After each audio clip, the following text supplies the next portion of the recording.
దాదాపు 2 రోజుల నుంచి చాలా ప్రశాంతంగా ఉండడం జరుగుతుంది. ఎక్కడెక్కడ చిలుకు చిన్న చిన్న గొడవలు తప్ప ఎక్కడ కానీ ఫ్యాక్షన్ కానీ ఇంకొకని లేవు. కానీ ఈరోజు జిల్లాలో కొన్ని హఠాత్ పరిణామాలు 6 నెలల నుంచి సంవత్సరం నుంచి అక్కడక్కడ మర్డర్లు జరగడం జరుగుతుంది. ఇది పూర్తిగా ఆధిపత్యం కోసమా రాజకీయ ఉనికి కోసమా అనేది కూడా అర్థం కాని పరిస్థితి. ఇది టోటల్గా పోలీసు వాళ్ళు ఛేదించడం జరుగుతుంది. ఈ మర్డర్ కూడా ప్రభాకర్ గారిని చంపడం కూడా చాలా దురదృష్టకరం. ఎందుకంటే ప్రజానాయకుడు ప్రజల మధ్యలో పార్టీలకు అతీతంగా ఎప్పుడు ఎవరు అవసరం వచ్చినా ఎవరికి ఆపద ఉన్నా పనిచేసిన వ్యక్తి ప్రతి వ్యక్తిని ఈరోజు దారుణంగా చంపడం అనేది చాలా నీచమైన చర్య.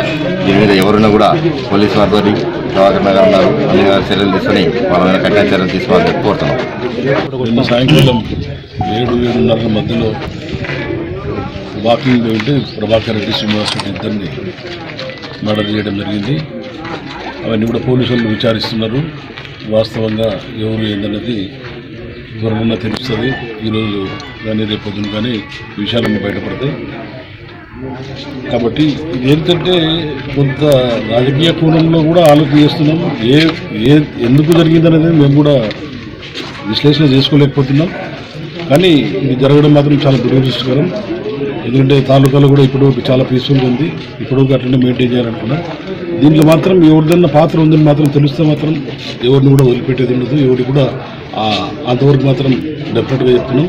ఎవరి పాత్ర ఉన్నా కానీ ఎంతటి వాళ్ళు దీని వెనుకలు ఉన్నా కానీ వాళ్ళని మాత్రం దానిపైన తప్పకుండా వాళ్ళను రిటాలియేషన్ తీసుకోవడం జరుగుతుంది.